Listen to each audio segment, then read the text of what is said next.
The following is a sponsored program on WBT. Investment advice provided on the following program is on an individual basis. Listeners should not consider today's discussion as a recommendation for any investment and should carefully evaluate before investing. This is Your Real Estate Today on News Talk 1110 WBT. Hello, friends, and welcome to the show, Your Real Estate Today. Paul Jamison, your host here with the Jamison family of companies. That's Jamison Realty, Jamison Property Management, and Jamison Property Investments. Hello, hello. We are with you in 2 or 3 forms today. We're on BT 1110, 99.3 FM, radio.com. And don't forget to check us out on the YouTube channel. You can see our smiling faces and every scratch of the ear, every pull of the beard, and every tweak. We're out here, and we're excited to spend time with you. Happy Saturday afternoon. We hope where you are safe, smiling, and happy, and looking forward to a great show with a bunch of information. And it is packed today. I'm telling you, it's packed today. In the first segment today, I've got Sandy Dickinson with Summit Funding. Hello, Sandy. Hello.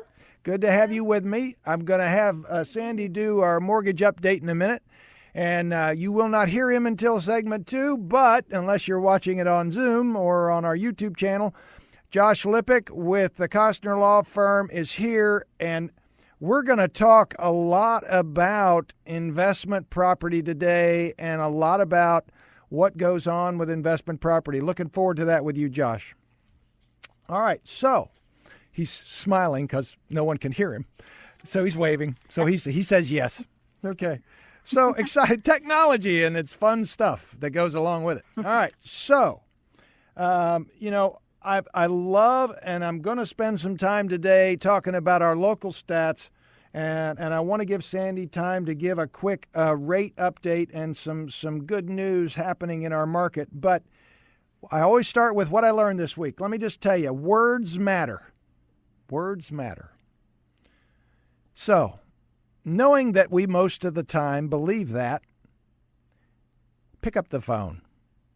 Words matter, but what matters more is how you express them, right? It's one thing to express your price is just too low, and it's another thing to go, your price is too low. And so when you're reading it, you're not really sure. Do you think I've heard that before? All right. So also say thank you, even if it's in writing. Thank you is a powerful tool that can save a real estate transaction in a heartbeat. You know why?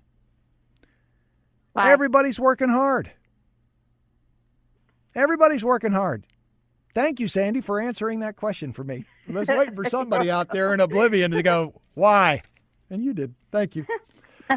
Nationally, though, let me just tell you, you don't think COVID-19 has had an effect on our country? And then by the time I tell you what's left here and I give you some statistics, you're going to be glad you're living in Charlotte.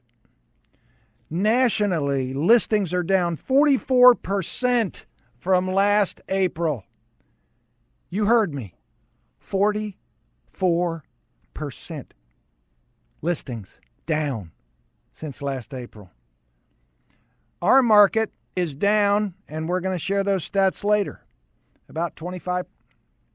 The biggest drop in inventory nationally since 2015 in the first overall quarter. January and February, demand was up 27%. So, let me just equate this for you. Demand equals buyer.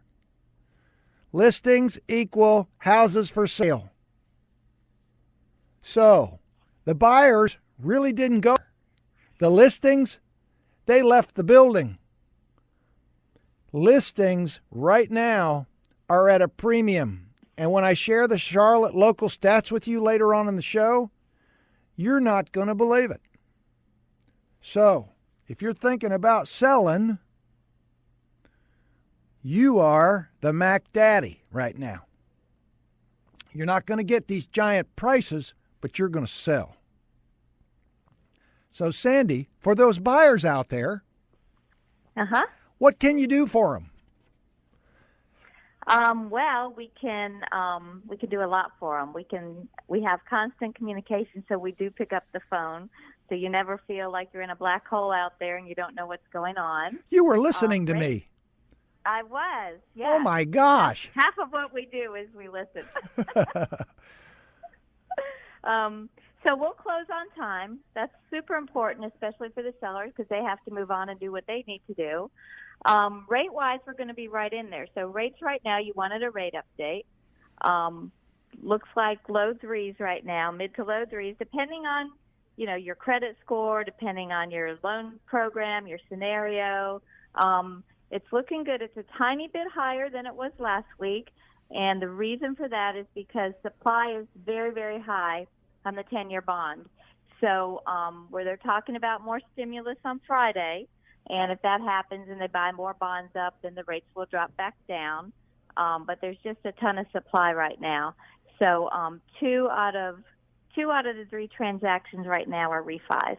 So the other third is purchases, which is good. The purchase market's not dead. We know that. Right. But we do need more inventory, obviously. Oh, you're not going to believe it. We'll probably see them drop back down. Even, I don't know that they're going to be in the mid-twos, but we're going to see slight fluctuations over month, and week over week, and sometimes day over day. So that's pretty much what's happening. Jumbo market and Alt-A market is trying to come back. I'm getting emails daily, but I haven't seen anything super strong yet. But they're, we're all rearranging and finagling, so we're trying to get the products that we need to help everybody. Right. And so right now, Sandy, your feeling is that we could see some additional lowering of the rates over the next 2 or 3 weeks with a couple of characteristics like stimulus and other things which could push the Treasury market, Yes. to a better place. The 10-year bond went well, so but there was a bond auction that went well, so that's good. Today, market's way down, like stock market, NASDAQ, S&P, and the bond yield has come down, which I always like because that means my rates will probably be pretty decent today. Yeah. So unemployment, or I guess earnings really look like they went up, but it's a false positive because the people that were making less than $40,000, 40% of them are now out of work. It's not counting in there. So it's a false, hey, it looks like earnings are up, but people really aren't making more money. Yeah. Well, I mean, that's sure is different. So if you're thinking about refining, if you're thinking about purchasing, as a matter of fact, I was on the phone today. A gentleman gave out your number that is looking even to buy a piece of property in the Lake Lure area. How do they get in touch with you, Sandy, and what's the best way to start the process? My mobile is 704-577-0144. We have a mobile app. We have an online app. We have easy uploads, email. We'll take it any way you want to give it to us. Right. It depends on how your style is, right, Sandy? It works out great either way. Yeah, she knows I'm not much good at the mobile app thing, so whenever I do anything... so I'll take it over the phone. Yeah, she basically says, all right, what is this? What is this? What is this? Sign. And it works. It works out well. Well, thank you, Sandy. Good update, and appreciate your help, and always glad to have you. 577-0144 if you're ready to mortgage your home or refi, or buy a home and get a mortgage or refi. Either any one of those three, however you want to do it, you can do it. Thank you, Sandy. Okay, thank you. All right. Bye-bye. Good to have you with us. All right. We're coming up to the break. We're going to pick up with Josh Lipack. He's going to talk a little bit about how his community gets involved around the legal traps that you could do by working directly with a seller. I tell you, I'm really interested in this, Josh, because a lot of these things I have done, and the Costner law firm has been a partner with me along the way. They have filled every void and walked me through every step. So I'm excited about doing that with him today. All right, so if you're just tuning in, you've just popped onto the show Your Real Estate Today, and I'm Paul Jamison, your host, and we're talking about investment property. We're going to talk about some local stats. We've got a lot in store. Stay with us on News Talk 1110, 99.3 radio.com, and YouTube. We'll be right back. Hey, welcome back to the show. Your Real Estate Today. Paul Jamison here with the Jamison family of companies. That's Jamison Realty, Jamison Property Management, Jamison Property Investments. Hello, hello. All right, so I'm here with Josh Lipack with the Costner Law Firm. I am so glad that you're with us here today, Josh, because we talk a lot on the show about buyers and sellers and the market and statistics, and we're going to share our local April statistics in the next segment. But we're also have a very, very strong investor market, friend. And one of the things that I've always relied on you and the Costner Law Firm to do is to make sure my clients and myself, because there's a wide varieties of ways that you can invest in real estate. Protect yourself.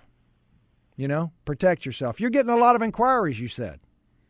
One of the strongest upticks, I guess, that I've seen during all of this is that we're seeing a lot more interest from the investor market, not just from people here, but from all over the country and maybe from all over the world. Yeah. Look at the market since it's, I believe, second right under Austin, Texas, and, still holding strong through all of this. So we're seeing a lot of investors, with their eye on this market and, especially with the rates being so low.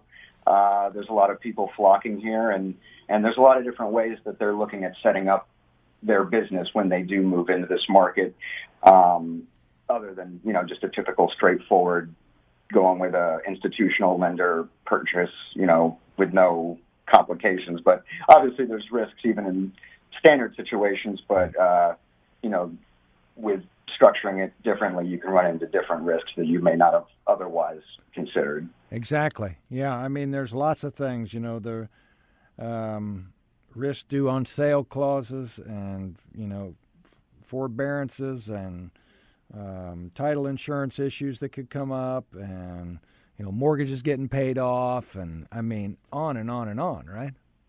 Yeah. And, regardless of the structure or the way that you choose to invest, I think probably the key takeaways for any of these is going to be transparency.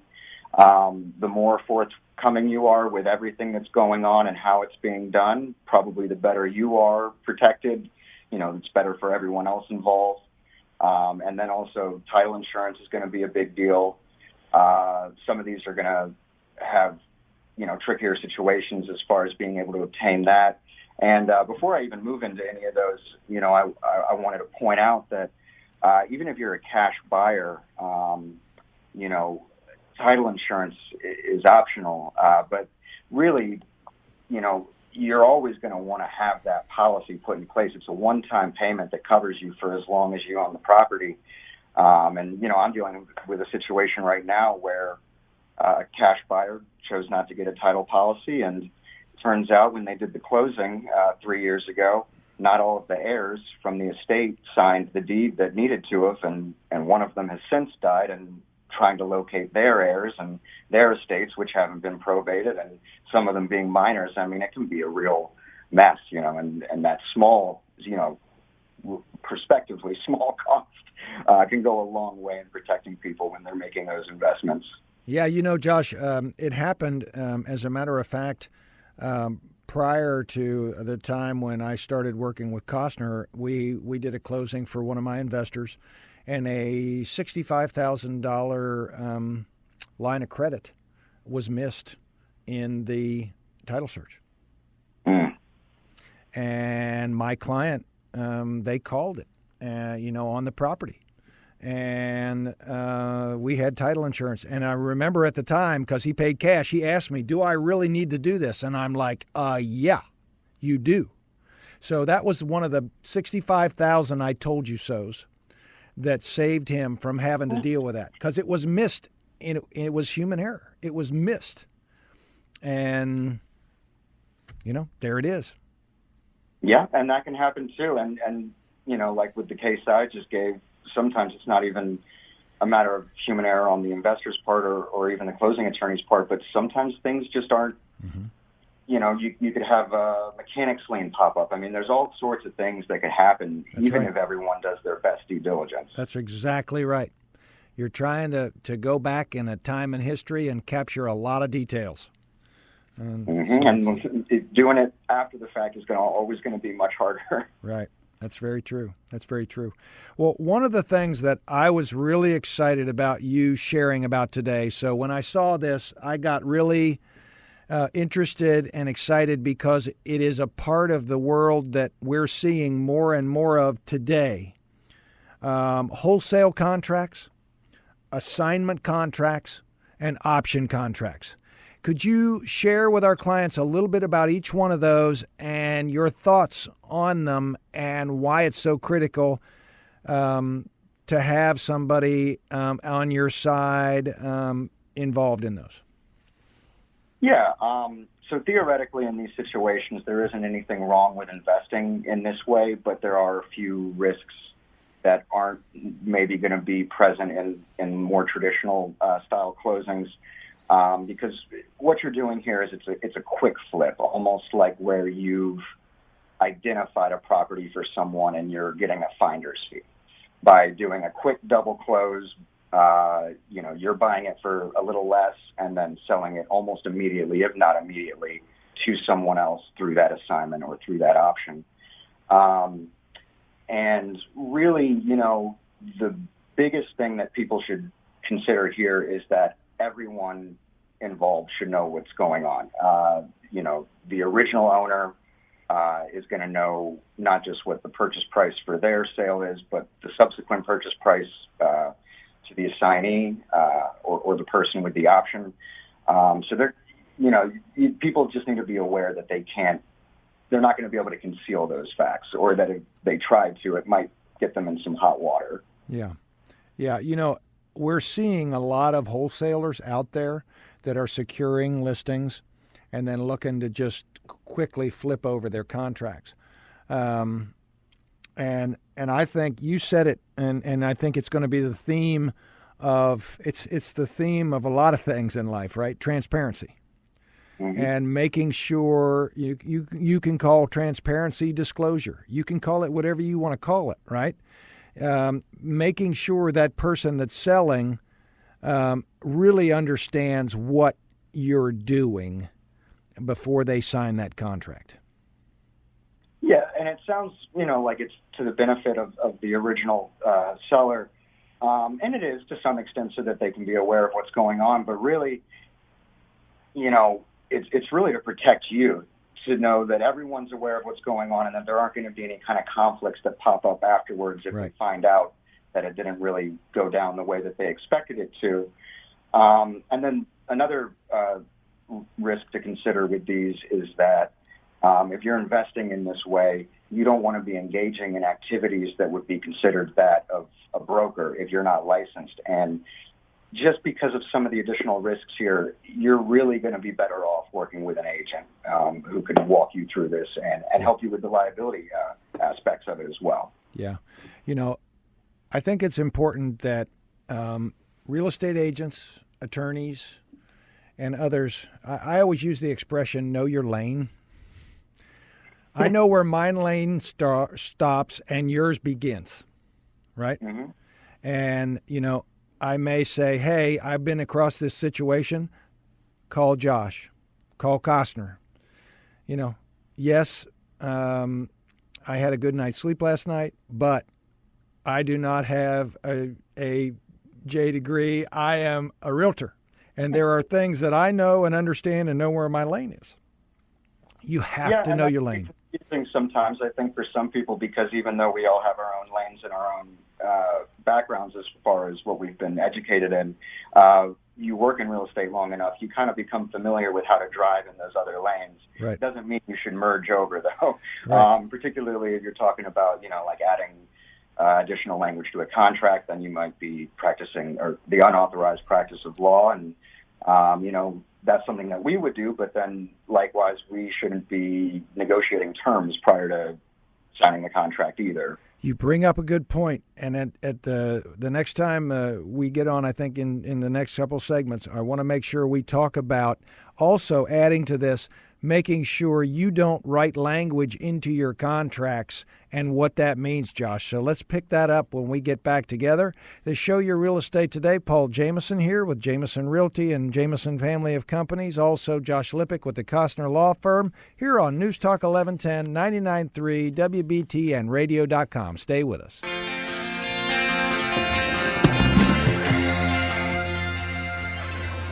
Welcome back to the show, Your Real Estate Today. Paul Jamison, your host here. Happy Saturday. Hope you're having a great time. I'm with the Jamison Family of Companies. That's Jamison Realty, Jamison Property Management, Jamison Property Investments. That is a great opportunity for you if you're interested in investing in real estate or buying and selling. We would love to chat with you. We've got a great team. Here with Josh Lipack with the Costner Law Firm. Hey, Josh, welcome back. Glad to be back. Yeah, we are here talking about our market and investments, but as promised, let me tell you what's going on in our marketplace. Hang on to your seat. All right, you heard me say in the first segment that nationally, listings are down 44%, but in January or February, the buying market was up 27%. Demand was up from the previous year, 27%. Last year was a good year.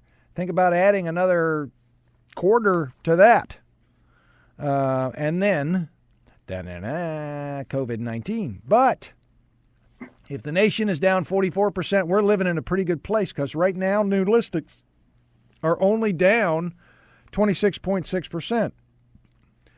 That's pretty darn good because we've only got 1.8 months of inventory right now. Think about this. If no new houses came on the market in less than 2 months, they'd all sell. That's insane.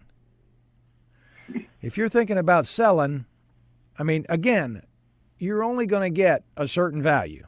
You're not going to be able to retire. Pigs get fat and hogs get slaughtered. But you're going to get a fair price for your house and a lot of buyers because those buyers that were sitting on the fence, 26% of them up over the year before, are still needing to buy. So they're out there looking. Pending sales are down in April to April, 17.6%. Closed sales down just over 20%. Days on market, obviously, are down. Listen to this. Days on market are down, even though we couldn't even show a house in Mecklenburg County. Days on market are down. Get this, from 47 days to 38 days. So irregardless of our city manager, we were still able to get stuff done. Cumulative days on market, down from 57 to 46. All right? Average list price, only down 4%. That means the houses that we're selling. Average sales price, people, up 7.1%. Oy, oy, oy, oy, oy. Median sales price up 8%. Percentage of list price to price received up just under 1%. Inventory down 25%, months supply down 28%. It went from 2.5 months to 1.8 months. Man, that means people want to live here. They don't have a selection of houses. And as Sandy said in the first segment, money's cheap. Holy guacamole. What an awesome time to be living in this area. If you're one of those that go, oh, I'm just going to wait until next March. Okay. But if you're ready to move, you're going to get a fair price for your home right now because there's a lot of people that need to be here. And we'd love to help you do that. If you're an investor, remember, it's about the numbers. It doesn't matter what you pay. It matters the numbers. Well, yeah, it does matter what you pay. What I'm saying is, in an up market, in a down market, it's about the numbers. Where do the numbers fall? Where does the return fall? What are your objectives? You know, I do not work with flippers.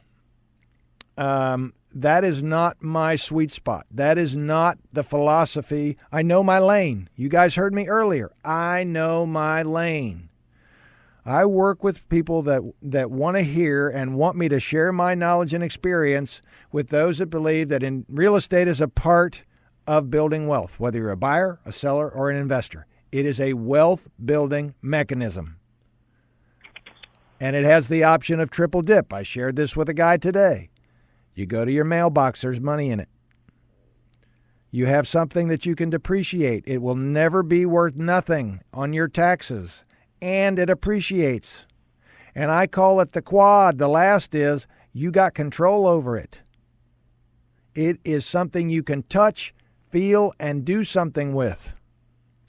It is not an ambiguous thing held in New York somewhere in an exchange.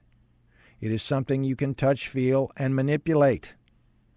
And you can add value and you can detract value from it. You can make the choice. You decide not to fix the roof, the value's going to go down. You decide to fix the roof, the value's going to go up. Okay? So, there you go. All right. Okay, so, Josh, I want to pick up where we left off. We talked about increased inquiries for investors. We talked about different risks that could be involved. We talked about wholesale assignments and option contracts and the transparency needed around those. We're adding. Let's talk about making changes to the contract. Yeah. Well, you know, as we were talking about during the break, and as you noted, with the standard contract form that's available, realtors are able to, fill those in as applicable as far as what's provided there to be completed. And buyers and sellers themselves are allowed to add anything that they want in their negotiations, whether or not that's going to be legally enforceable should they hit a point where they would need to have that litigated. I don't know. But typically anything that's not got like a obvious spot for it to just be filled in or checked off in the contract, anything that's going to be added in a custom format, that's something that you're going to want to have an attorney draft or approve at least, since otherwise it would be considered to be an unauthorized practice of law. Yeah. We do not do that. If I need there have been instances where, for example, let's just say that there was a recent addendum that I asked the Costner law firm to put forth for me. Basically, we were concerned about the price that we were paying for a piece of property and the amount of due diligence we had at risk. Due diligence meaning the non-refundable deposit. And we said, okay, we're willing to pay this price, but if it doesn't appraise, if the bank's appraiser comes in and says the house that's under contract for $200,000 is only worth $180,000, and you're not willing to go to $180,000, we don't want to lose that due diligence money, because you're saying, Mr. Seller, I stand behind this price, period. And my money's the money at risk, right? So I came to Tara and to the other attorneys at Costner and said, I need something that says if this doesn't appraise and we don't come to terms, we get our due diligence money back. And you guys did that. You care to elaborate? That was the exact example that I was going to use, actually. Oh, sorry, man. No, you're good. It's one of the most common ones that I get requests for, and I actually added similar language to my own contract when I bought my first condo 4 years ago. It was a little different in that it was less about the due diligence money and more about wanting to hold the deal together should the appraisal become an issue. And I drafted language basically to the effect that if the appraisal came back more than $2,000 plus or minus the purchase price, that buyer and seller would agree to adjust the purchase price to within $2,000 of the appraised value up to a certain amount of money so that you're not jumping, too far in one direction or the other. Yeah, because where it really comes into play, Josh, is a lot of these contracts for, say, $200,000 and they want $6,000 in closing cost.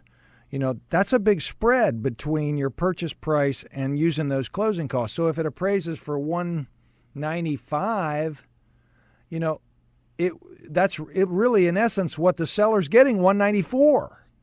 Because if you subtract that, that's really what they're going home with. So after the break, we're going to talk more with Josh about hold harmless seller financing, and then is it really worth it to go directly without using a realtor and an attorney? So we'll be right back to Show Your Real Estate Today. I'm with Josh Lipack with the Costner Law Firm. I'm Paul Jamison. Stay with us, and we've got more to share.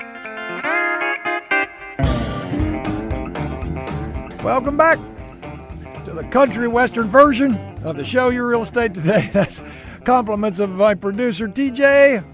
We're going to just kind of square dance our way through the rest of the show. I'm here with Josh Lipack with the Costner Law Firm. Thank you for spending your Saturday with us. I own I just got all choked up. The Jamison family of companies, thank you for being with us. Jamison Realty, Jamison Property Management, Jamison Property Investments. Thank you so much for spending your time with us. We've been talking with Josh about contracts and writing things in contracts, adding things to contracts and attachments.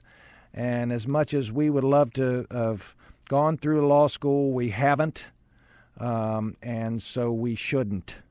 So does that about summarize that statement? Yeah, don't do it. Yeah. All right. So hold harmless waivers. What are your thoughts there? So I have these in here to sort of address some of the risks that come up with the different formats of investing. We talked about the assignments and the options. The other couple, ways that I've seen this being done more recently are purchasing properties subject to being that they're buying it subject to the current owner's mortgage and not paying it off at closing, which biggest risk there is that there's usually due on sale clauses with their mortgages and the house could be foreclosed on. And again, you absolutely need to make sure that the seller understands that their mortgage isn't being paid off at closing. So again, complete transparency. And honestly, you should probably be getting authorization to speak to their lender too, because if you need to pay off the mortgage down the road and you can't get a hold of the seller, there's not a whole lot you'll be able to do there. So in these situations where there are conflicts and risks that could arise, in addition to transparency, just to protect everyone involved, it's always a really great idea to have, some kind of a hold harmless waiver or a conflict waiver, laying out all the information that you're kind of worried about, making sure that everyone knows and is on board with, and having everybody sign off on that, just to have that really clear and neatly done up front. Transparent contract. Amazing. That's true. That's very good. I've never really been a big fan of handling it that way without the mortgages and things being cleared. And in seller financing, again, that has to be locked tight, because you don't want the seller to go out and get a mortgage on your property that you're financing with them. Yeah. Those are definitely things to watch out for. And I'd say of all of these, seller financing is probably maybe the least risky, in that at closing there would be a note and a deed of trust drafted with all the essential terms and recorded along with the deed. Right. That, would essentially be the same as if you were using a larger financial institution. Although normally the way I see these are that they're short-term, usually over maybe a 6-month or a 1-year period, at which point the balance would become due, because oftentimes they're flipping the house and just need some time to make the repairs. Yeah, I've seller financed a lot before, over a couple-year period, and the stack of documents were very similar to what you would get with a bank. Not quite as thick, obviously. Yeah. But, it had amortization schedules. It was a 2.5 year note, something like that. Interest rate was set out. Terms were set out. It was recorded at the courthouse in a deed of trust. Everything was done the same way. I was just the bank. So that assurance, as I was sharing with you before, the buyer couldn't put additional liens on it and me lose my position, and I couldn't put additional liens on it and lose their position. Well, it's good you brought that up because as I was talking about title insurance earlier and how important it is for buyers, in this case it would be just as important maybe for the seller if they're doing seller financing the same way that a financial institution would require a lender's title insurance policy. Yeah, exactly.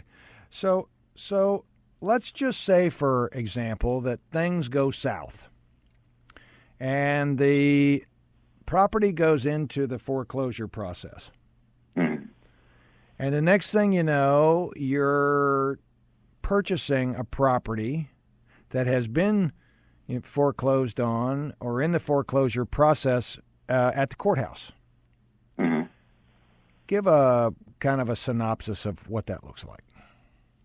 Yeah, so investors often look at the foreclosure market, hoping to maybe get a better deal on a property that's distressed because most conventional buyers are maybe going to shy away from this. And some of the, not necessarily risk, but maybe headache is a better word, if you're looking at purchasing foreclosures, is there's an upset bid period where even if you think that you've got it locked in, until you get out of that period, someone can come in and take it from you. And you don't really know what kind of deal you're going to get until it's all said and done and approved. Yeah, it's in Mecklenburg County, I believe it's 5% is what your upset bid has to be, and there's a 10-day period. So you make a bid, and then there's 10 days that have to go by, and if somebody upsets it, they have to upset it for 5% more, and then another 10 days starts. And theoretically, that could go on for quite some time. It could, depending on where the initial bid is. So you know what I tell people? I tell people, don't be the first bidder. Let the bank make the first bid. But I also say, before you bid, have a title search done. Why would I do that, Josh? Because I know you know the answer because you guys do them for me. Well, a lot of times when a property is in foreclosure, it seems there might be higher risk that there's other issues going on. And that's exactly right. It's possible that lien that is the subject of the foreclosure isn't the only one attached to that property. That's right. And the one that is going through the foreclosure process, they only care about getting paid what they're due. If it doesn't cover additional mortgages or liens against the property, that's not really any concern to them. And if you're paying only enough to satisfy that first mortgage and not anything else that's attached to it, you might be on the hook for that as well. That's right. An HOA can foreclose. Yeah. For their fees. And I've seen it done. Yeah, so they could theoretically do that over a $50 a month HOA payment. That's exactly right. Yeah. So it's certainly important to do that. When in my hedge fund days, when we were buying houses on the courthouse steps, the other thing is you can't get in them. So you're buying something you can't get in. It's trespassing. So there are a lot of unknowns. So take everything you can off the table. The other thing I recommend people do is get what's called a clue report. Call their insurance company and see what kind of claims have been filed on that house. It's a clue report's like a credit report on a house. If it's had floods, if it's had the roof replaced, if it's had other issues, it's good to know those things prior to purchase because it will affect your rates and it will affect your buying decision, right? Like a Carfax. Exactly. Break-ins, all kinds of things. It gives you really good information about the house. Clue report is an awesome thing. I always say bring your insurance person in early too. All right? So is it worth it, Josh? Is it worth it to go outside of working with realtors and attorneys and trying to do this on your own? It's hard to say, a one-size-fits-all answer for everyone, but I think, generally speaking, you're going to want someone representing you, even if you have a pretty good understanding of what you're doing, just from a liability standpoint, making sure all your I's are dotted and your T's are crossed. I mean, you're going to want someone who knows the ins and outs of what you're doing, who's familiar with the way that you're doing it, and can make sure that you're not missing anything that might otherwise, impact the success of your investment or have greater liability. Right. So how do they get you at Costner? They can call me direct, 704-430-5378. All right. Well, thank you, Josh. I appreciate it. You can reach us at 846-DONE, 846-3663, or on the web at myjamisonhomes.com. God bless. Have a great Saturday. We'll talk to you next week to show your real estate today. Take care.